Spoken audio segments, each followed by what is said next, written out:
গল্পটি প্রাপ্তবয়স্কদের জন্য। ধূমপান, মদ্যপান স্বাস্থ্যের পক্ষে ক্ষতিকর। বাংলা সাহিত্যের রহস্য, রোমাঞ্চ, গল্পে ভরা এই নিবেদন শুধুমাত্র আপনার জন্য। ঝরা মতো বইয়ের পাতা থেকে বেছে নেওয়া বেশ কিছু মণি মাণিক্যের সম্ভার নিয়ে হাজির হয় ঝরাপাতা ইউটিউব চ্যানেল। আজ আপনার জন্য মোহাম্মদ আলমগীর তৈমুরের গল্প বংশালের বনলতা। ডক্টর মোহাম্মদ আলমগীর তৈমুর বাংলাদেশের সিলেটের Shahjalal university of science and টেকনোলজির অধ্যাপক এবং তাদের ইনস্টিটিউট অব মডার্ন ল্যাঙ্গুয়েজের ডিরেক্টর। সাহিত্য চর্চা করছেন গত 15 বছর ধরে। পশ্চিমবঙ্গ ও বাংলাদেশে তার একাধিক গল্প প্রকাশিত হয়েছে। আজকের গল্প বংশালের বনলতা প্রথম প্রকাশিত হয় 2012 সালে। গল্পের কথক বিজয়, গল্পের সূত্রধার আমি সুস্মিতা। শুরু হচ্ছে বংশালের বনলতা। আমি ঢাকা বিশ্ববিদ্যালয়ের ইতিহাসের ছাত্রী। আমাদের বিভাগেরই এক প্রফেসর ঢাকা হেরিটেজ শিরোনামে একটি বড় বই লিখেছিলেন। ওই বইটিতে ঢাকা শহরের সব পুরনো বাড়িঘরের ছবি সহ বর্ণনা ছিল। ওই বইটি লেখার সময় প্রফেসর সাহেব এক কাণ্ড করলেন। পত্রিকায় বিজ্ঞাপন দিয়ে পাঠকদের অনুরোধ করলেন যে কোনো বিশেষ বাড়ি বা দালান সম্পর্কে কারো কাছে কোনো তথ্য থাকলে তাকে লিখে জানাতে। বিজ্ঞাপনটি ছাপা হবার পর পাঠকদের কাছ থেকে প্রচুর চিঠি পান স্যার। সেগুলো পড়ে বাছাই করার দায়িত্ব পড়ে আমার উপর। অন্যান্য অনেক চিঠির সাথে আমি উপরের চিঠিটি পাই। ওই লেখক স্যারকে বিশেষভাবে অনুরোধ করেছিলেন যে তার লেখা যেন ছাপা হয়। তার দাবি এ লেখার প্রতিটি কথা সত্যি। চিঠিটা পড়ে তার সঙ্গে সঙ্গে বাতিল করে দিই আমি। স্যার একজন প্রখর যুক্তিবাদী ইতিহাসবেত্তা। এই দীর্ঘ বর্ণনা পড়লে তিনি বিরক্ত তো হবেনই, উল্টে আমার যোগ্যতা নিয়েও প্রশ্ন তুলবেন। তবে স্যারকে না জানালেও রহস্যপ্রিয় মানুষকে তো জানাতে দোষ নেই। লেখক বানিয়ে বানিয়ে বলেছেন না সত্যি বলেছেন সে বিচার বরং তারাই করুক। আমার জীবনের সবচেয়ে অদ্ভুত ঘটনাটা ঘটেছিল 1974 সালের শ্রাবণ মাসের এক গুমোট দুপুরে। রাষ্ট্রপতি নিক্সন PL 480 চুক্তির অধীনে আমেরিকা থেকে পাঠানো এক জাহাজ চট্টগ্রাম বন্দরে পৌঁছানোর আগেই ফিরিয়ে নিয়ে গেছেন ফ্লোরিডার মায়ামি পোর্টে। সারা দেশে দেখা দিয়েছে দুর্ভিক্ষ, তার উপর বন্যা। খেতে না পেয়ে আর ডায়রিয়া ম্যালেরিয়ায় দেশ জুড়ে লোক মরেছে কাতারে কাতারে। দেশের এই যখন অবস্থা, আমি তখন মতিঝিলে ICC ট্রেডিং এজেন্সিতে জুনিয়র অ্যাকাউন্টেন্টের চাকরি করি। থাকি বংশালের কাছাকাছি আলাউদ্দিন রোডের আর্মেনীয় ধাঁচে তৈরি 150 বছরের পুরনো এক বাড়িতে। জগন্নাথ কলেজে বিকম পড়ার সময় থেকেই আছি ওখানে। চাকরি পাওয়ার পর নতুন ভালোবাসায় উঠতে পারতাম, কিন্তু আমি তা করিনি। বাড়িটার মোটা মোটা নোনা ধরা দেয়াল, লোহার বিমবর্গা দেওয়া উঁচু ছাদ, জাফরি কাটা রেলিং ঘেরা লম্বা বারান্দা আর ছায়া ছায়া ঠান্ডা ঘরগুলো আমাকে কেমন একটা মায়ায় জড়িয়ে ফেলেছিল। বংশালেরই এক ওয়ার্ড কমিশনার তখন ওই বাড়ির মালিক। এই বাড়িতেই শ্রাবণ মাসের এক রোববার, তখন সাপ্তাহিক ছুটির দিন ছিল রোববার, বেলা 1টার দিকে ঘটনাটা ঘটল। কিছুদিন থেকেই তেলাপোকার জ্বালায় তিতিবিরক্ত হয়ে পড়েছিলাম। এই প্রাণীটিকে আমি ঘৃণা করি। দেখতে পেলেই পিষে ফেলি পায়ের তলায়। যদিও এ কাজে সফল খুব কমই হই। রাতে শুয়ে পড়লে ওগুলো মুখের ওপর হেঁটে বেড়ায়, নাকে মুখে লেগে যায় এদের শরীরের টকটক দুর্গন্ধ।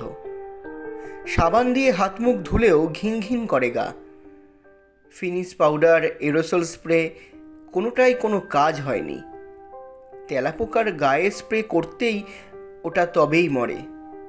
সমস্যা হলো তেলাপোকার ভূতের স্বভাব, বের হয় শুধু রাতের বেলা অন্ধকারে, দেখতে পেলে তবেই না স্প্রে করার প্রশ্ন ওঠে। এবারে নিয়ে এসেছি লক্ষণ রেখা নামের এক ধরনের চক। মেঝেতে ইচ্ছে মতো আঁকিবুকি কাটলেই আমার কাজ শেষ, বাকিটা করবে চকের দাগ। দুপুর 1টার দিকে স্নানের আগে মুকুলের মাকে সাথে নিয়ে ঘরে চকের দাগ দেওয়া শুরু করলাম। এখানে বলে রাখি, মুকুলের মা আমার রান্নাবান্না থেকে শুরু করে ঘর সাফ, কাপড় কাচা সবই করে। পান খাওয়া, লাল ঠোঁট, পেটা শরীর আর ঝামা কালো গায়ের রঙে ছায়া ছায়া অন্ধকারে তাকে দেখলে মনে হয় মা কালীর জীবন্ত মূর্তি। মুকুলের মাকে আমি 2 ঈদে কাপড় দিই, ভালো রান্না হলে তার কিছুটা দিই, এবং চাল, ডাল, তেল, নুনের কোনো কিছুরই হিসাব কখনো নিই না। সে বলতে গেলে পুরোপুরি স্বাধীনভাবেই সংসার চালাচ্ছে। তার সাথে আমার কথা খুব কমই হয়, এই জন্যই হয়তো আমার যাবতীয় কর্মকাণ্ড জানার ব্যাপারে তার আগ্রহ অসীম। তাকে ঘরের একটি ডুপ্লিকেট চাবি দিয়েছি। আমি অফিসে গেলে সে ঘর পরিষ্কার, বিছানা ঠিকঠাক এসব কাজ করে। ঘরে আসবাব সামান্যই। দেয়ালের স্কার্টিংয়ে নিচ বরাবর দাগ দিয়েছি। দুদিকের দেয়ালে খড়খড়ি লাগানো জানলাগুলো লম্বায় প্রায় দরজার সমান। বাকি দেয়াল দুটোর একটির ঠিক মাঝখানে ক্লোজেটের মতো একটি ফাঁকা জায়গা। আগে কাপড় চোপড়, জুতো, মোজা, হোলডল ওসব ওখানে রাখা হলেও বহুদিন হলো ফাঁকা পড়ে আছে। ক্লোজেটের দরজা খুলে দেখি ভেতরটা বেশ স্যাঁতস্যাঁতে আর ধুলো ঝুলকালিতে একাকার। আড়াআড়ি সেট করা একটা মোটা কাঠের লাঠিতে মাকড়সার জালে ঢাকা 3টে আদ্যিকালের হ্যাঙ্গার ঝুলছে। সম্ভবত মুকুলের মা ওটা পরিষ্কার করার কথা কোনোদিন ভেবেও দেখেনি। তেলাপোকার আদর্শ ব্রিডিং গ্রাউন্ড হিসেবে তুলনাহীন এই পরিবেশ। ভেবে দেখলাম, পোকাগুলোকে ঝাড়ে বংশ শেষ করতে হলে ক্লোজেটটা পরিষ্কার করা খুবই জরুরি। মুকুলের মাকে জলের বালতি, ঝাঁটা, ন্যাকড়া এবং এসব আনতে বলে ক্লোজেটের দরজাটা খুলে দিলাম। ভেতরটা দিনের বেলা তো অন্ধকার, কিছু একটা আলোর ব্যবস্থা না করলে পুরোটা দেখা যাচ্ছে না। 3 বছর ধরে এখানে আছি, অথচ ভেতরটা ভালো করে একবারও দেখা হয়নি ভেবে অবাকই হচ্ছি। কেননা আমি হচ্ছি সেই দলের যারা যেখানে দেখিবে ছাই এই আপ্তবাক্য বিশ্বাস করে জীবন কাটায়। মুকুলের মা ঝাঁটা, বালতি, তেনা এসব নিয়ে উপস্থিত হলো। তাকে পরিষ্কার করার কাজে লাগিয়ে আমি গেলাম বাসার সামনে নারায়ণের দোকান থেকে টর্চ লাইট কিনতে। পুরনো ঢাকার এই এক সুবিধা, বাসা, বাজার, হোটেল, রেস্টুরেন্ট, মসজিদ, গোরস্থান সবই এক জায়গায়। 3 ব্যাটারির এভার রেডি টর্চ কিনে চা খেয়ে ফিরে এসে দেখি মুকুলের মা ঝেড়ে পুছে ক্লোজেটটা তকতকে করে ফেলেছে। ওটার ভেতর আর বাইরের মেঝে ভেজা ভেজা, না শুকোনো পর্যন্ত চকের দাগ দেওয়া সম্ভব নয়।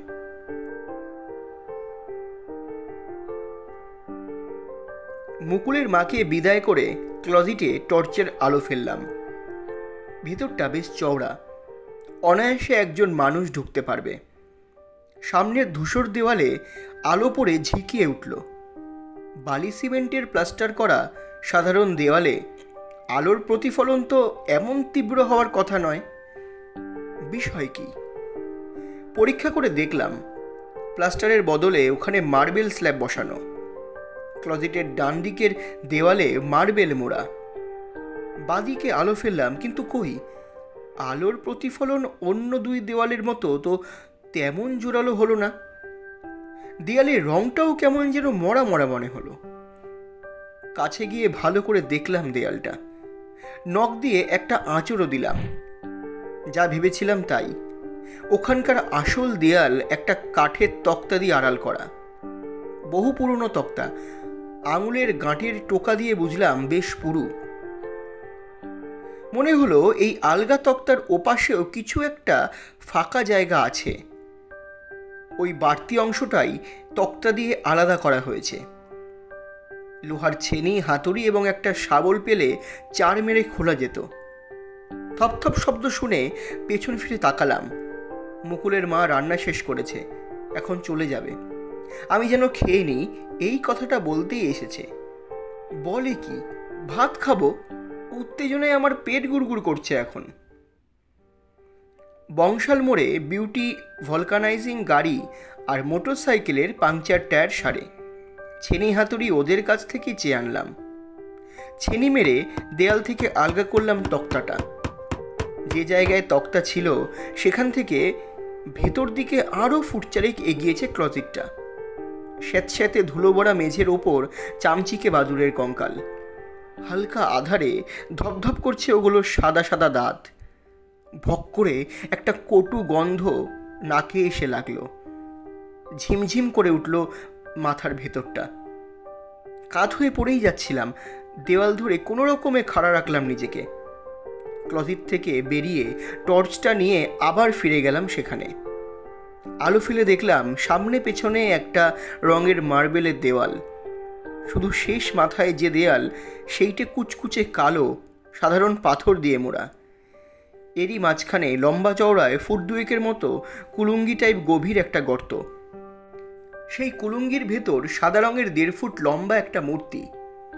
ওপরে পুরু ধুলো জমে থাকায় ভালো করে দেখা যাচ্ছে না মূর্তিটা। বড় কুলুঙ্গিটার দুপাশে আরও 2টো ছোট ছোট কুলুঙ্গি দেখতে পেলাম। খুব সম্ভব মোমবাতি কিংবা কুপি জ্বালিয়ে রাখার জন্য তৈরি ওগুলো। ফিরে এসে খাটের ওপর বসলাম। ক্লান্ত মনে হচ্ছে নিজেকে খুব। একই উত্তেজনা, তার উপর সকাল থেকে খাওয়া নেই। বমি বমি লাগছে। স্নান করে খেতে হবে কিছু। ছেনি হাতুড়িও ফিরিয়ে দেওয়া দরকার। ভেবেছিলাম কি না কি পেয়ে যাব। পেলাম 3টে ফাঁকা কুলুঙ্গি আর ধুলোবর্তী একটা 1.5 ফুট লম্বা মূর্তি। এসব মূর্তির বেশিরভাগ ক্ষেত্রেই গৃহদেবতার হয়। গৃহের ঐশ্বর্য ধরে রাখাই এসব দেবতার কাজ। অন্তত যারা এগুলো রাখে তারা তাই বিশ্বাস করে। বেচলেও যে খুব বেশি টাকা পাওয়া যাবে এমন নয়। ছাঁচে ঢেলে বানানো পোড়ামাটির মূর্তি এগুলো। টেরাকোটা নামেই বেশি পরিচিত। মহাস্থানগড়, পাহাড়পুর, কান্তজির মন্দির থেকে শুরু করে বাজারের মন্দিরগুলো পর্যন্ত এইসব টেরাকোটায় বোঝাই। তবে ধন্দে যেটা ফেলেছে সেটা হলো, একে এত গোপন রাখা হয়েছে কেন? আশেপাশের দেওয়ালে মার্বেল স্ল্যাবই বা কেন লাগানো? না, ভালোভাবে দেখতে হবে মূর্তিটা। একটা মাঝারি সাইজের রং করার ব্রাশ হলে পরিষ্কার করা যেত ওটা। মোছামুছি করতে গেলে ভেঙে টেঙে যেতে পারে। ড্যাম্পের ভিতর বহুদিন পড়ে থাকলে পোড়ামাটির মূর্তির মধ্যে ভুসভুস হয়ে ওঠে। ব্রাশ কিনতে হলে যেতে হবে হার্ডওয়্যারের দোকানে। মনে মনে ভাবলাম, ভালো ঝামেলা হলো দেখছি। সারাদিন দোকানেই কাটবো নাকি? ছেনি হাতুড়ি ফেরত দিয়ে হার্ডওয়্যারের দোকান থেকে মাঝারি সাইজের রং করা ব্রাশ কিনে এনে স্নান করে খেয়ে দিয়ে বিছানায় যখন গায়ে লিয়ে দিলাম, শরীরে তখন পাশ ফিরে শোয়ার মতো শক্তি আর অবশিষ্ট নেই। মশার কামড়ে যখন ঘুম ভাঙল তখন সন্ধে গড়িয়ে গেছে। ঘর অন্ধকার। মুকুলের মা রাতের খাবার তৈরির জন্য তখনও আসেনি। বাইরে গিয়ে চা নাস্তা খেয়ে ঘরে ফিরলাম। আলো জেলে ক্লজিটের দরজা খুলে টর্চের আলো ফেললাম ওটার ভেতরে। দুপুরে খোলার পর একদিকে সরিয়ে রেখেছিলাম তক্তাটা। আস্তে আস্তে ব্রাশ চালিয়ে পরিষ্কার করলাম মূর্তিটা। দুদিকে 2টো প্যাঁচার মূর্তির মাঝে সাদা বেলে পাথরের যুবতী নারীর মূর্তি। সম্পূর্ণ নগ্ন শরীরটা থেকে স্বাস্থ্য আর যৌবন যেন ফুটে বেরোচ্ছে। ঢেউ খেলানো চুল, ভ্রু, চোখ, স্তন, উরু, তলপেটের প্রতিটি বাঁক নিখুঁত। দেখে মনে হলো মেয়েটি মাঝারি একটি গাছের বাঁকানো গুড়ি 2 পা 2 হাত দিয়ে জড়িয়ে ধরে আছে। যুবতীর ডান কাঁধের ওপর লেপ্টে আছে গাছের একটি ডাল। তকতকে মসৃণ গাছের গুড়ি, সেটাতে না কোনো ডালপালা না কোনো পাতা। প্যাঁচাগুলোর দিকে তাকিয়ে দেখলাম ওগুলোর পা পাখির মতো মোটেই নয়, তরুণী মেয়েদের পায়ের মতন। ড্যাম পরিবেশের কারণে মূর্তির গায়ে রাস্টের দাগ পড়ে গেছে। এই দাগ তুলতে হলে স্পিরিট দিয়ে ঘষতে হবে। ঘরে রাবিং অ্যালকোহল ছিল। রুমালে অ্যালকোহল লাগিয়ে ঘষে ঘষে দাগ কিছুটা তুলে ফেললাম। যেটাকে গাছ মনে হয়েছিল দেখলাম সেটা আদৌ কোনো গাছ নয়। যুবতীকে জড়িয়ে ধরে থাকা একটি মোটা সাপ ওটা। সাপের পুঁতির মতো চোখগুলোতে নীল রঙের ছোট ছোট পাথর বসানো। কুলুঙ্গি দুটোর দিকে চেয়ে দেখলাম ওগুলোর মাথায় ঘন কালো রঙের ছোপ। কোনো এক সময় নিয়মিত বাতি জ্বালানো হতো ওগুলোর ভেতর। অনেকক্ষণ হয় টর্চ জ্বালিয়ে রেখেছি, কটা আলো বেরোচ্ছে, ব্যাটারি শেষ হয়ে এসছে এটার, যে কোনো মুহূর্তে নিভে যাবে টর্চ। দুটো মোম ধরিয়ে 2 কুলুঙ্গিতে রাখলাম। মোমের কাঁপা কাঁপা আলোয় মনে হলো যুবতীর শরীরের ওপর মোচড় খাচ্ছে সাপটি। তাকিয়ে থাকলে নেশা ধরে যায়। জোরে দরজা ধাক্কানোর শব্দে আমার ঘোর কাটল। ক্লজিটের দরজা বন্ধ করে রুমের দরজা খুলে দেখি মুকুলের মা দাঁড়িয়ে আছে। রাতের রান্না শেষ, যাওয়ার আগে আমাকে 1 কাপ চা বানিয়ে দেবে কি জানতে চায়। তাকে বিদায় করে কাপড় চোপড় পরে বাইরে বের হলাম। ভাবলাম খোলা হাওয়ায় একটু হাঁটাহাঁটি করে আসি। রাস্তাঘাট বেশ ফাঁকা ফাঁকা। একে রোববার, তার উপর এমনিতেই তখন ঢাকায় লোকজন এখনকার তুলনায় অনেক কম ছিল। হাঁটতে হাঁটতে চলে এলাম হোসেনি দালালের বর্তমান আহসেন মঞ্জিল নামে বুড়িগঙ্গার ধারে। প্রকাণ্ড কম্পাউন্ডের এই ভাঙাচোরা প্রাসাদটি এককালে দুর্দণ্ড প্রতাপে কাঁপত। ভারতবর্ষের দণ্ডমুণ্ডের কর্তারা এখানে বসে বাইজি নাচ দেখতেন, ফিস্ট খেতেন আর বড় বড় সিদ্ধান্ত নিতেন। এখন এখানে এসে জুটেছে রাজ্যের ভবঘুরে আর ভিখিরি। সমানে চলছে মদ, গাঁজা, জুয়া। আশেপাশে ওত পেতে আছে ছিনতাইকারী, হাইজ্যাকার। তখনও দালানটির আশেপাশে অনেকগুলো পুরনো বাড়ি দেখা যেত, নবাবের কর্মচারীদের কোয়ার্টার। এখন ভূমি ডাকাতেরা ওগুলো দখল করে ভেঙে চুরে রুচিহীন সব দালান তুলেছে। একালের লেখক হুমায়ুন আজাদ একবার বলেছিলেন, সব কিছু নষ্টদের অধিকারে চলে যাবে। বাস্তবে হয়েছেও তাই। হোসেনি দালানের সামনে গেলে প্রায় মনে পড়তো একটা কিংবদন্তির কথা। একসময় কাহিনীটা এই এলাকায় সবার মুখে মুখে ছিল। নবাব সালিমুল্লাহ প্রতিদিন ভোরে বুড়িগঙ্গায় গোসল সেরে ফজরের নামাজ আদায় করতেন। এজন্য সুন্দর একটি ঘাটও বানিয়েছিলেন। নবাব একদিন খুব ভোরে গোসল করতে এসে দেখলেন শাড়ি পরা টকটকে ফর্সা এক যুবতী সোনার বদনা হাতে ঘাটের সিঁড়িতে একাকী বসে আছেন। মেয়েটির গা ভরা সোনার গয়না, খালি পায়ে লাল আলতা দেওয়া। তখনও ভোরের আলো ঠিকমতো ফোটেনি। সালিমুল্লাহ মেয়েটিকে মিষ্টি কথায় ভুলিয়ে আধো অন্ধকারে প্রাসাদে এনে নিস্তলার এক গোপন কুঠিরে রেখে দেন। সেখান থেকে তাকে তিনি কোনো দিন বের হতে দেননি। নবাব ছাড়াও ঘরে ঢোকার সাধ্য কারু ছিল না। সালিমুল্লাহ বিশ্বাস করতেন, যতদিন ওই মেয়েটি তার প্রাসাদে থাকবে ততদিন তার ঐশ্বর্যের কোনো ঘাটতি হবে না। আরও শোনা যায়, মেয়েটির সোনার বদনাটি হীরা, চুন্নি, পান্নায় ভর্তি ছিল। নবাব যুবতীর কাছ থেকে বদনাটি নিয়ে নেন। সালিমুল্লাহ মারা যাওয়ার কিছুদিন পর মাঘ মাসের তীব্র কুয়াশায় ঢাকা এক ভোরে প্রাসাদের দারোয়ান দেখল লাল শাড়ি পরা সোনার গহনা গায়ে একটি মেয়ে গেট পার হয়ে ঘাটের সিঁড়ি দিয়ে নেমে যাচ্ছে। ব্যাপার কি জানার জন্য দৌড়ে গিয়ে দেখে শুনশান ঘাট, মিটিয়ে উধাও। এরপর থেকেই পড়তে শুরু করে নবাবদের অবস্থা। আমার খুব ইচ্ছে ওই ঘরটি দেখার। নবাবের সাথে যুবতীর কী ধরনের সম্পর্ক ছিল সেটা জানারও আকাঙ্ক্ষা রয়েছে। মনে পড়ল যুবতী মেয়ে একটা আমার ঘরেও আছে। পার্থক্য এই যে সে পাথরের আর তার গায়ে একটা সুতোও নেই। নদীর ধারে কিছুক্ষণ হাঁটাহাঁটি করে বাসায় ফিরলাম। খেয়ে দিয়ে বিছানায় ফিরে রবীন্দ্রনাথের মণিহারা পড়তে পড়তে ঘুম এসে গেল। অদ্ভুত রহস্যময় এক গল্প, সময় পেলে পড়ে দেখবেন। ঘুমিয়ে পড়তে পড়তে মনে হলো ক্লজিটে সেই মূর্তিটা আছে, ওটার একটা নাম দেওয়া দরকার। কল্পনায় দেখতে পেলাম যুবতী মেয়েটির লতানো চুল, তার অপূর্ব বর্ণ সৌন্দর্য। ঘুমের অতলে তলিয়ে যেতে যেতে ওটার নাম রাখলাম বনলতা। পরদিন সকালে অফিসের কাজ শুরু করলাম এক নিদারুণ দুঃসংবাদ শুনে। অফিসের এক্সিকিউটিভ অ্যাকাউন্টেন্ট অমল বোসের বাসা বক্সিবাজারে। সন্ধ্যের সময় নিউ মার্কেটে কাঁচা বাজার থেকে সদাইপাতি করে ফেরার সময় পলাশির মোড়ে ছিনতাইকারীদের হাতে পড়েছিলেন ঘড়ি, আংটি, মানিব্যাগ বাজার সবই তারা নিয়ে গেছে। তবে ভয়ঙ্কর ব্যাপার সেটি হলো ছিনতাইকারীরা সব কিছু নিয়ে হাসতে হাসতে সালিমুল্লাহ হলের পাশ দিয়ে জহুরুল হক হলের দিকে সরে পড়ছে। তখন অমলবাবু রাগে ফেটে পড়ে পেছন থেকে একজনকে জাপটে ধরে চেঁচাতে শুরু করেন। সঙ্গীকে ছাড়তে গিয়ে হাইজ্যাকদেরই একজন তখন ড্যাগার দিয়ে অমলবাবুর পেটটা আড়াআড়ি চিরে দেয়। বাবু এখন শুয়ে আছেন ঢাকা মেডিকেল আইসিইউতে।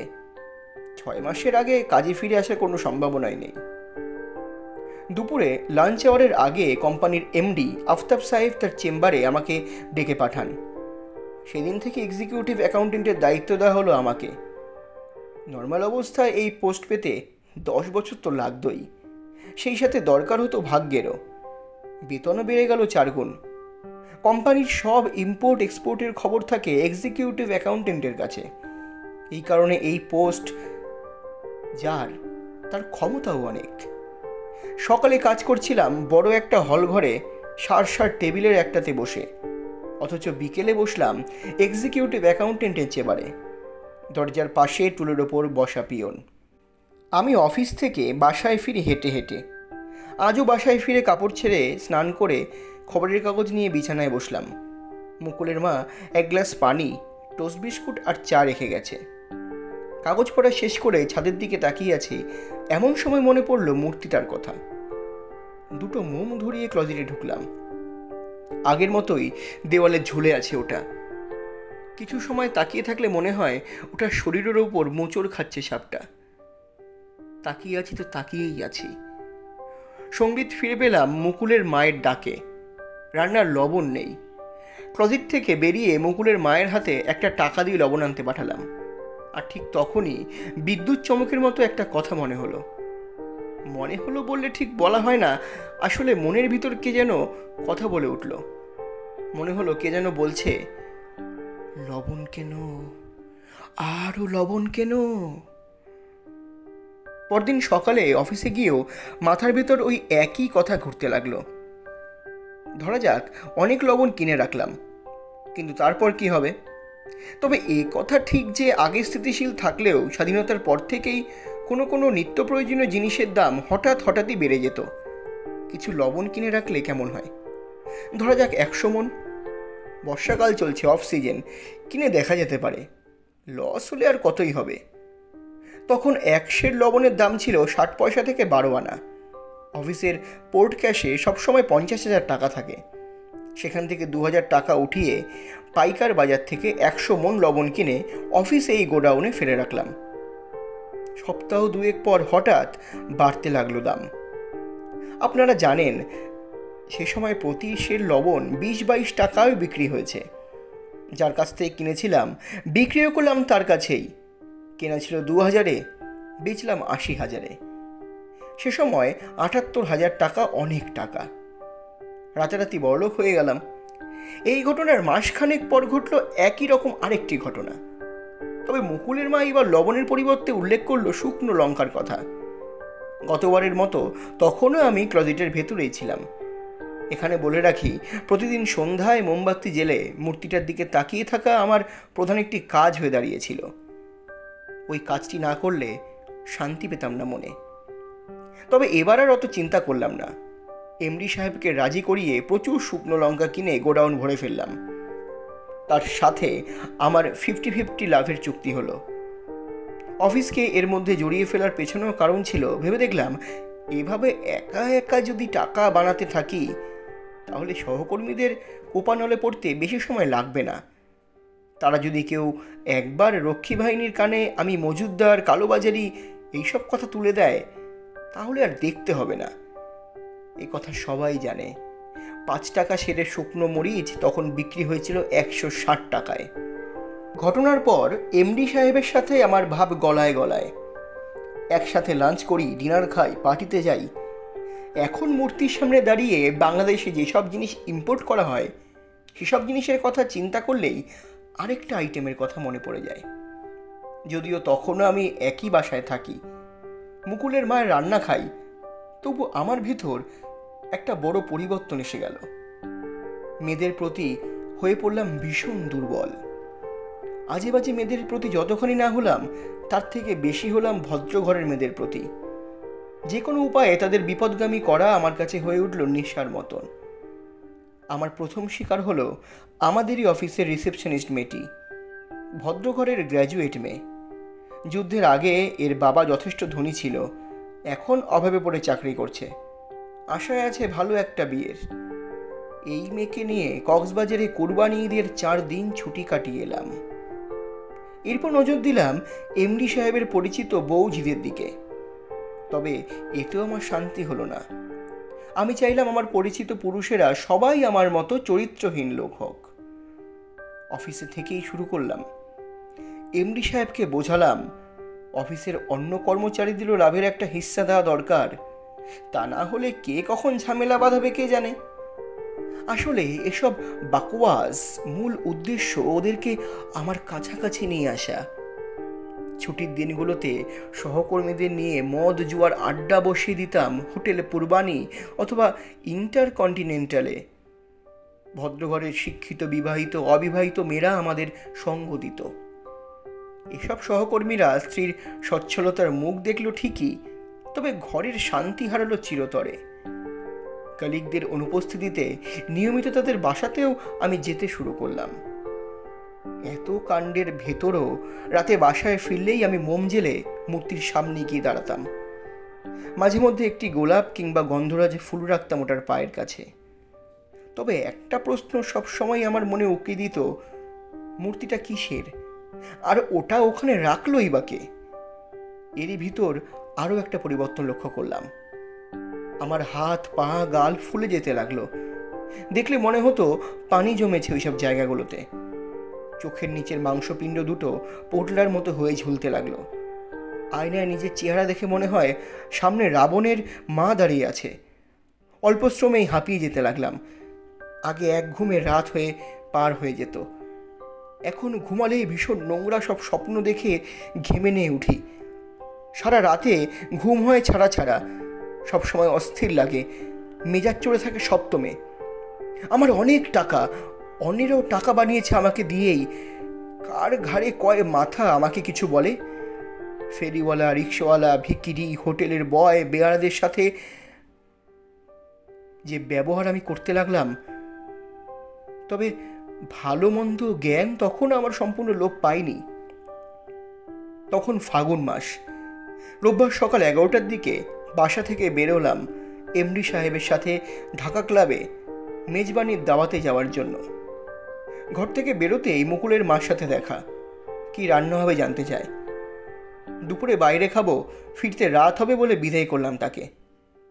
বাসার সামনে রিক্সার জন্য অপেক্ষা করছি, এমন সময় শুনতে পেলাম কে যেন, ভাইয়া ভাইয়া শুনছেন ডাকছে। তাকিয়ে দেখি নারায়ণ আমাকে হাত নেড়ে নেড়ে ডাকছে। তার দোকানে বসা এক হিন্দু ভদ্রলোকের সাথে পরিচয় করিয়ে দিল নারায়ণ। ভাইয়া, উনার নাম জীবন চৌধুরী, খুলনা থেকে এসেছেন, এই বাড়িতেই থাকে, এমন কারোর সাথে দুটো কথা বলতে চান। জীবন চৌধুরীর দিকে তাকালাম। 50-এর কাছাকাছি ওই ভদ্রলোককে কন্দর্পকার্তি বলে ভুল বলা হবে।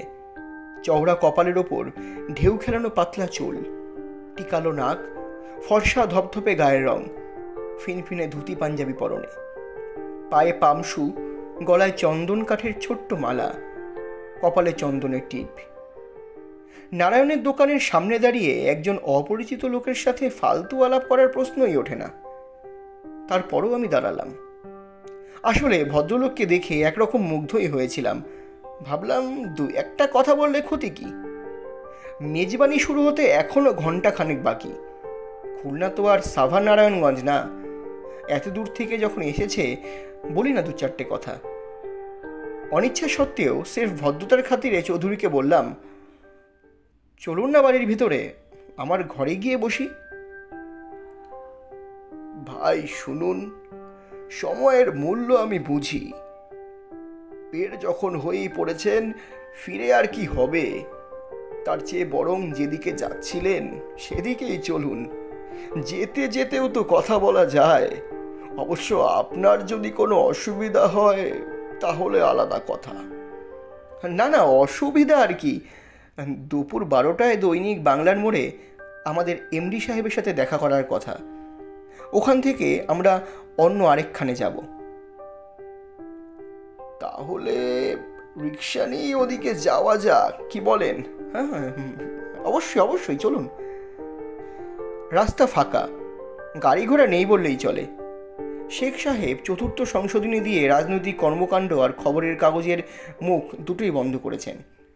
মাঝে মধ্যেই গাঢ় সবুজ রঙের উর্দি পরা রক্ষী বাহিনীর গাড়ি পাশ দিয়ে হুশ করে বেরিয়ে যাচ্ছে। এই বাহিনীর জওয়ানেরাই সারাদিন রেকি করে, একটা মাছিও গলতে পারবে না ওদের চোখের সামনে দিয়ে। খান সেনাদের উচিত ছিল এদের কাছে ট্রেনিং নেওয়া। ফুলবাড়িয়া রেলগেট পার হয়ে রেলওয়ে হাসপাতালের কাছে ডানে মোড় নিল রিক্সা। ঠিক সেই সময় মুখ খুললেন জীবনবাবু। আপনি লিলি হাউসে কতদিন হলো আছেন? কি হাউস বললেন? Lily house? আরে ভাই, লিলি হাউস তো বলিনি, বলেছি লিলিথ হাউস। ই আবার কি ধরনের নাম? জীবনেও শুনিনি। ও বাড়ির যে একটা নাম আছে তাই তো জানতাম না। না জানাই স্বাভাবিক। নাম ফলকের মার্বেলের স্ল্যাবটা তুলে ফেলা হয়েছে অনেক আগেই। তাছাড়া করিম্মা কমিশনার যে বাড়ির মালিক, সেই বাড়ির নাম যদি দেওয়া হয় তাহলে সেটা হবে হাজেরা কুটির। জীবনবাবু, কিছু যদি মনে না করেন তাহলে একটা প্রশ্ন করি। শুনুন ভাই সাহেব, আমি কালীঘাট হাই স্কুলের হেডমাস্টার। সারা দিন অসংখ্য প্রশ্নের উত্তর দেওয়া আমার অন্যতম প্রধান কাজ। দ্বিধা দ্বন্দ্ব ছেড়ে ফেলে একাধিক প্রশ্ন করেন, আমি সবেরই উত্তর দেব। বাড়িটা সম্পর্কে এত কিছু জানলেন কি করে আপনি? আমার সাথে কথাই বা বলতে চান কেন? প্রথম প্রশ্নের উত্তরে বলছি, ওই বাড়িটা একসময় আমার ঠাকুরদার ছিল। আমার ছেলেবেলা কেটেছে ওখানেই। দ্বিতীয় প্রশ্নের উত্তর হলো, বহুদিন আগে নিদারুণ এক দুর্ঘটনার কারণে ওই বাড়িটি আমাদের ছেড়ে যেতে হয়েছিল। স্কুলের একটা কাজে ঢাকা ডিজি অফিসে এসেছিলাম। সন্ধ্যের লাঞ্চ খুলনাতেই ফিরে যাব আজকেই। নবাব রোডে যে হোটেলে উঠেছি সেটি ওই বাড়িটা থেকে খুব বেশি দূরে নয়। ভাবলাম এত কাণ্ড যে বাড়িতে ঘটলো সেটা একবার দেখেই আসি। ওখানে যদি কেউ থাকে তার সাথে দুটো কথাও বলা যাবে। দুর্দান্ত এই লোকের কথা বলার আর্ট, যাকে বলে টু দ্য পয়েন্ট কথা বলে মানুষটি। বঙ্গদেশে 100 জনের ভেতর 99 জনেরই এই গুণটির অভাব আছে। এর কথা শুনতে আমার ভালোই লাগছে। গুলিস্তান সিনেমা হল পার হচ্ছে রিক্সা। 5-7 মিনিটের ভেতর দৈনিক বাংলার মোড়ে পৌঁছবে। ভেবে দেখলাম এর কাছ থেকে হয়তো পুরো ঘটনাটা শোনার একটা সুযোগ থাকলেও থাকতে পারে। বলা যায় না, মূর্তিটার ব্যাপারেও এর কিছু না কিছু জানা আছে। মতিঝিল স্টেডিয়াম থেকে ঢোকার গেটের পাশেই একটা ভালো রেস্টুরেন্ট ছিল, এখনও আছে। জীবনবাবুকে নিয়ে গেলাম সেখানে। একে তো রোববার, তার উপর লাঞ্চ আওয়ারের এখনও অনেক দেরি। ফাঁকা রেস্টুরেন্টে সমুচা আর 2 কাপ চায়ের অর্ডার দিয়ে কোনোর একটা টেবিলে থিত হয়ে বসলাম দুজনে। জীবন চৌধুরীকে বললাম, জীবনবাবু, স্বীকার করছি আমার পুরো মনোযোগ আপনি আকর্ষণ করতে পেরেছেন। আমার ধারণা রিকশায় বসে যে কথাগুলো আপনি বললেন সেটা আসলে মূল বক্তব্যের ভূমিকা। ডিনার সার্ভ করার আগে অ্যাপিটাইজার। আপনাকে এখানে নিয়ে আসার পেছনে একমাত্র কারণ হলো আপনার মূল বক্তব্য শোনানো। আপনি শিক্ষিত বুদ্ধিমান মানুষ, আশা করছি আমার উদ্দেশ্য ধরতে পেরেছেন। মনে হয় এখন আপনার ঝেড়ে কাশার সময় হয়েছে, কি বলেন? আপনাকে গোড়া থেকেই বলি, 1855 সালে ওই বাড়িটি বানিয়েছিলেন আইজ্যাক কোহেন নামের এক ইহুদি। বেশিরভাগ লোকই মনে করে বাড়িটি আর্মেনীয় ধাঁচের। আসলে ওটার স্থাপত্য শৈলী হচ্ছে সিরীয়। তখন দেশে চলছে ইস্ট ইন্ডিয়া কোম্পানির শাসন। 1793 সালে লর্ড কর্নওয়ালিস চালু করলেন তার কুখ্যাত চিরস্থায়ী বন্দোবস্ত আইন। সারা দেশে জুড়ে সৃষ্টি হলো বড় বড় সব আয়েশি জমিদারের। এইসব জমিদারের বকে যাওয়া ছেলেদের চড়া সুদে হ্যান্ড নোটে টাকা ধার দেওয়াই ছিল কোহেনের মূল ব্যবসা। ঢাকার রেসকোর্সে ময়দানের ঘোড়দৌড়ের ঝুঁকির কাজও করত সে। কোহেনের এদেশে ঘাঁটি গড়ার পেছনে ছোট্ট একটা ইতিহাস আছে। লন্ডনে বসে ইংরেজরা দেখলো ভারতে ইস্ট ইন্ডিয়া কোম্পানির অফিসারেরা আঙুল ফুলে কলা গাছ হয়ে যাচ্ছে। কথাটা খুবই সত্যি। এত বড় ঐশ্বর্যশালী ভূখণ্ডের দণ্ডমুণ্ডের কর্তা যদি ইংল্যান্ডের একটি কোম্পানি হয়, তাহলে কোম্পানির লোকেরা ওই অঢেল সম্পদের একটি অংশ তাদের পকেটে তো পুরবেই। কোম্পানির কর্মচারীরা তখন ব্যবসা বাণিজ্য, দুর্নীতি কিংবা নীল চাষ করে দু হাতে পয়সা লুটছে। এরকম অবস্থায় দলে দলে ইংরেজ ভাগ্যান্বেষী এদেশে আসতে থাকে। তবে এ কথা ঠিক যে তাদের অনেককেই নিঃস্ব হাতেও এখান থেকে ফিরতে হয়েছে। কোহেনের ব্যাপারটা কিন্তু আলাদা। সে টাকা বানিয়েছিল অন্যভাবে, হয়ে উঠেছিল এক জীবন্ত কিংবদন্তি। ব্রিটিশ নাগরিক হলেও কোহেনের বাপ ঠাকুরদা ছিল সিরীয়। সিরিয়ার এমন কিছু ইহুদি আছে যারা পুজো করে অত্যন্ত প্রাচীন কিছু অপদেবতার। বহু আগে থেকে ইহুদিরা অর্থলোভী চশমখোর হিসেবে সারা দুনিয়ায় পরিচিত। এরা বিশ্বাস করে কিছু প্রাচীন অপদেবতা আছে যাদের নৈবেদ্য দিলে প্রচুর অর্থ লাভ ঘটে। এদের কাবালিস্ট বলা হয়। কোহেনের বাপ দাদারা ছিল এমনই একটি কাল্ট বা সঙ্ঘের সদস্য। এই কাল্টের আদিগুরু রাব্বি আকিবা বাস করত সিডন নামের প্রাচীন এক নগরে। আকিবা সাফির জাচির এবং জোহর নামের দুটো বইয়ের সব কিছু লিখে রেখে যায়। সেও আজ থেকে প্রায় 2000 বছর আগের কথা। ধীরে ধীরে ভয়ঙ্কর শক্তিশালী হয়ে ওঠে এই কাল্ট। সাধারণ ইহুদি খ্রিস্টানরা দেখলো সব কিছু কাল্টের দখলে চলে যাচ্ছে, এদের না থামালে আর চলছে না। তারা একসাথে হয়ে ঘোষণা দিল এই কাল্টের সদস্যরা আসলে শয়তানের পুজো করে, তাদের প্রকাশ্যে পুড়িয়ে মারা হোক। রাতারাতি প্রাণ হারালো কাল্টের অসংখ্য সদস্য। আমার ধারণা কোহেনও সেই দলেরই একজন। তবে সে সব পরিচিত অপদেবতা বাদ দিয়ে পুজো করত এক অপদেবীর। এই অপদেবীর নাম হলো লিলিথ। দেবীর শ্রীচরণে পুরো বাড়িটাই উৎসর্গ করে কোহেন, নাম দেয় লিলিথ হাউস। বাড়ির দোতলায় বড় একটি হল ঘরকে সে বানিয়েছিল তার রংমহল। সেখানে মদ, জুয়া, বাইজি নাচ সব অপকর্মই সমানে চলত। ঝামেলা শুরু হলো এখান থেকেই। আজকাল বারবনিতারা সমাজের বোঝা, কিন্তু তখনকার প্রেক্ষাপট ছিল সম্পূর্ণ আলাদা। বেশ্যারা ছিল সমাজের মান্যগণ্য বিত্তশালী সম্প্রদায়। রবীন্দ্রনাথের গল্প কবিতায় নগরের নটির উল্লেখ আছে শয়ে শয়ে। ওটা থেকেই এদের গুরুত্ব বোঝা যায়। সেকালে নাম করা নটিদের নিজের বাড়িতে এনে মজমা বসানো আভিজাত্যের অন্যতম প্রতীক হয়ে দাঁড়িয়েছিল। কোহেন ছিল ঢাকার সেরা এক নটি, কলকাতার নিয়মিত গ্রাহক। সপ্তাহে 2 দিন লিলিথ হাউসে সে তাকে আনবেই।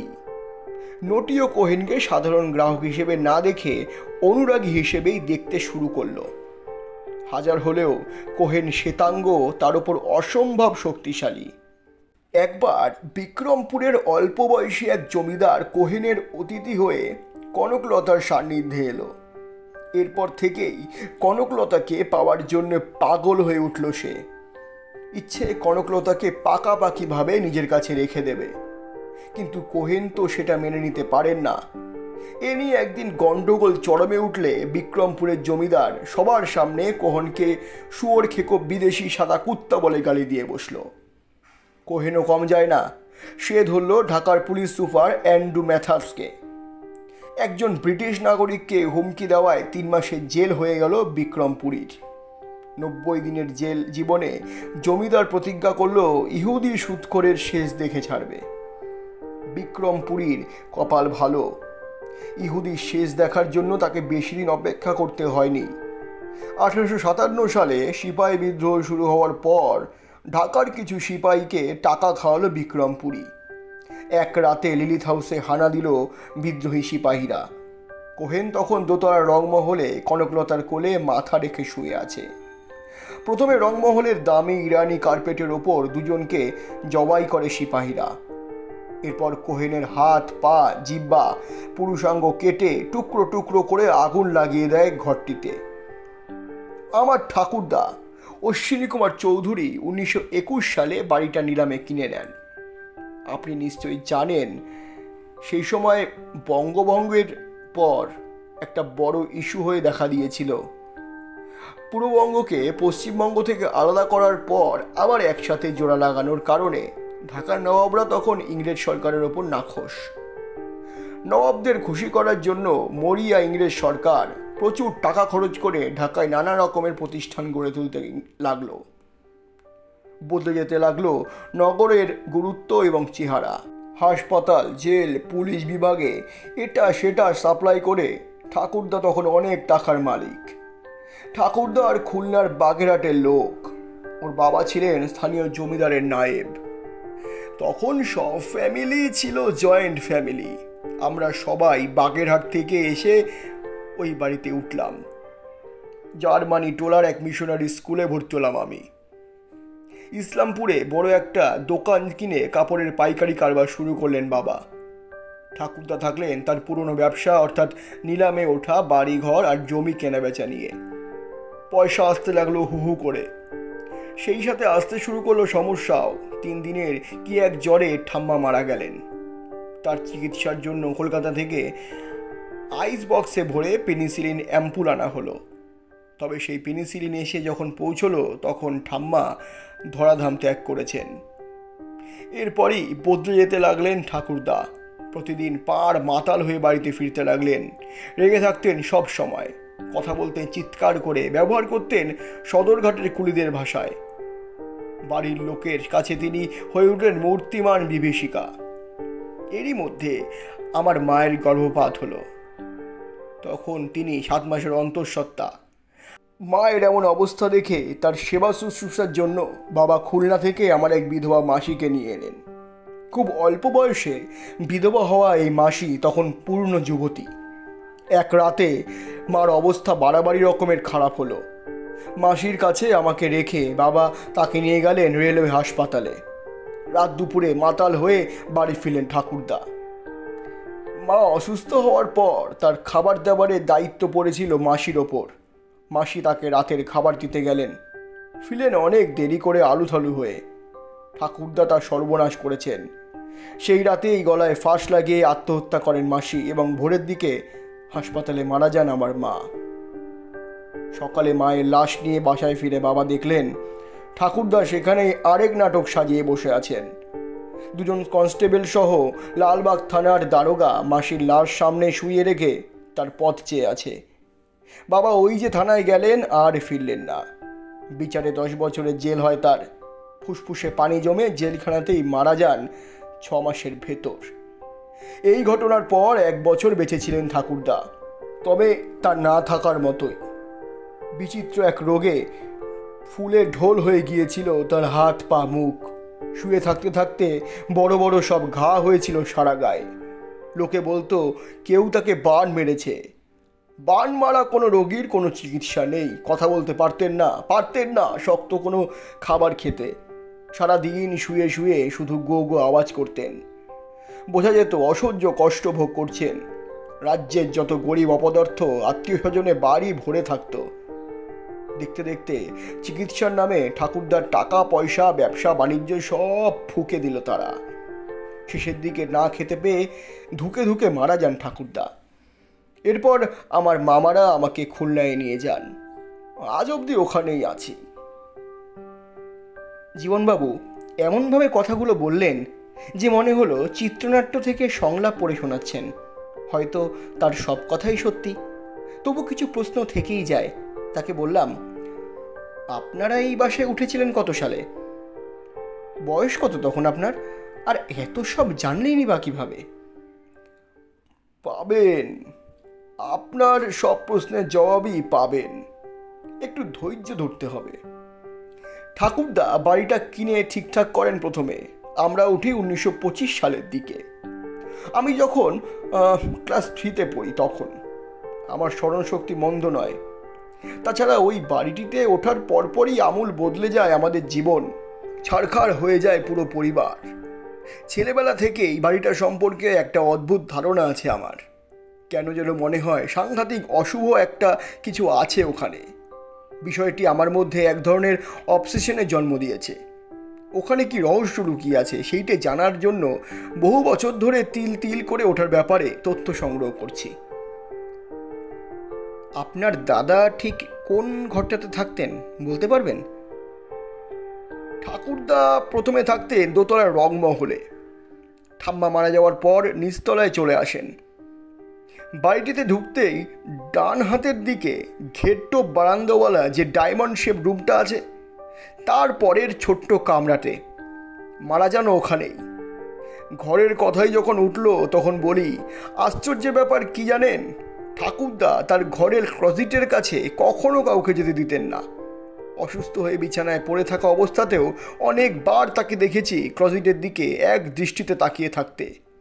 ওদিকে কেউ যাওয়ার চেষ্টা করলে করে চিৎকার জুড়ে দিতেন। অনেকেই ভেবেছিল ঠাকুরদা ওখানে সোনার মোহর, চাঁদির টাকা, ঘড়া ভর্তি করে রেখেছেন। তিনি মারা গেলে ক্লোজেট খুলে দেখা গেল সেখানে কিছুই নেই, সম্পূর্ণ খালি। পরিষ্কার বুঝতে পারলাম জীবনবাবুর দাদুর ঘরটিই বর্তমানে আমার ঘর। আরও মনে হলো ভদ্রলোক আমার সম্পর্কে কিছুটা হলেও জানেন, ইচ্ছে করে এসব শোনাচ্ছেন। কিন্তু কেন? সরাসরি জিজ্ঞেস করলাম। এত কথাই যখন বললেন তখন আরও দুটি প্রশ্নের উত্তর কি আমাকে দিতে পারবেন? আগেই বলেছি, দ্বিধা দ্বন্দ্ব ঝেড়ে একাধিক প্রশ্ন করেন। ভুলে গেছেন সে কথা? ওই লিলিতের বিষয়টা যদি একটু ক্লিয়ার করতে পারতেন তাহলে ভালো হতো। তাছাড়া বাড়ি বয়ে এসে আমাকেই বা এত কিছু শোনাচ্ছেন কেন? আপনার দ্বিতীয় প্রশ্নের উত্তরটা আগে দিই। আমার ঠাকুরদা মারা যাওয়ার পর ওই বাড়িটা খালি পড়েছিল অনেক দিন। 40-এর দশকে দ্বিতীয় বিশ্বযুদ্ধের সময় ওখানে ব্রিটিশ আর্মির লোকেরা থাকতো। 47-এ দেশ বিভাগের পর পাকিস্তান সরকারের কাস্টমস বিভাগের মালখানা বানানো হয় ওটাকে। 71-এ সরকার মুক্তিযুদ্ধে শহীদ হওয়া একজন রেলওয়ে অফিসারের পরিবারের সদস্যদের দেয় ওটা। তবে করিম কমিশনের ওই পরিবারের কাউকেই ওই বাড়িতে উঠতে দেয়নি। সত্যি কথা বলতে কি, আমরা বিদায় হওয়ার পর আপনি ছাড়া আর মাত্র 4 জন থেকেছে ওখানে। নারায়ণের সাথে কথা বলে জেনেছি এইমাত্র আপনি 2 বছরের বেশি সময় ধরে আছেন ওখানে। এরই মধ্যে খুব সময়ে টাকাও আয় করেছেন প্রচুর, অথচ এখনও পড়ে আছেন ওই পোড়ো বাড়িতেই। আগেই বলেছি, আমার দৃঢ় বিশ্বাস এই বাড়িকে ঘিরে একটা রহস্য না থেকেই পারে না। এই একটি বিষয়ে যত গবেষণা তার সময় ব্যয় করেছি তার অর্ধেকও কখনো কোনো কাজে ব্যয় করিনি। কে বলতে পারে আপনিই হয়তো এ রহস্যের একটা ব্যাখ্যা দিতে পারলেন বা পারবেন। যেখানেই দেখিবে ছাই। এবার লিলিতের প্রসঙ্গে আসি। লিলিত হলো দুনিয়ার সব থেকে পুরনো অপদেবী। খ্রিস্টের জন্মেরও 3000 বছর আগে থেকে মানুষের পুজো করে আসছে। পৃথিবীর প্রথম গল্প গিলগামেশের ভূমিকায় একে উল্লেখ করা হয়েছে হৃদয় হরণকারী সকল ইন্দ্রিয় সুখের উৎস হিসেবে। বহুকাল আগে হারিয়ে গেছে এমন সব ধর্মে লিলিতকে বলা হয়েছে কিসকিলিলা। তালমুদ হলো ইহুদিদের হাদিসের বই। এই তালমুদ এবং তাওরাত দুখানেই বলা হয়েছে, হে বিশ্বাসীরা, পাষণ্ড দেবতা এনলিলের স্ত্রী লিলিতের কাছ থেকে 100 হাত দূরে থাকবে। তবে লিলিত সম্পর্কে সবচেয়ে ভালো তথ্য পাওয়া গেছে ডেড সি স্ক্রল থেকে। এই ডেড সি স্ক্রল হলো প্রাচীনতম বাইবেল। 50-এর দশকে এক রাখাল ইসরায়েলের উষর মরু অঞ্চলে ভেড়া চড়াতে চড়াতে এক দুর্ভেদ্য পাহাড়ি গুহায় গিয়ে পৌঁছয়। ভেতরে ঢুকে দেখতে পায় ধুলো ভর্তি অনেকগুলো মাটির কলসি। সব কলসির মুখ খুব ভালোভাবে সিল করা ছিল। রাখাল ভেবেছিল বিরাট কোনো গুপ্তধন পেয়ে গেছে সে। কলসিগুলোর মুখ খুলে দেখে ভেতরে পার্চমেন্টে হিব্রু ভাষায় লেখা তাড়া তাড়া কাগজ। এই স্ক্রল এত বেশি গোপনীয় যে এ পর্যন্ত মাত্র 10 জন স্কলার ওটা পড়তে পেরেছেন। ডেড সি স্ক্রল এর একটি চ্যাপ্টারের নাম হলো বুক অফ প্রভার্ব। এখানে বলা হয়েছে লিলিতের মন্দিরের প্রবেশদ্বার হলো নিশ্চিত মৃত্যুর প্রবেশদ্বার। ওই মন্দির থেকে লিলিত যাত্রা করে শেওলের অনন্ত নরকের উদ্দেশ্যে যাত্রা করেন।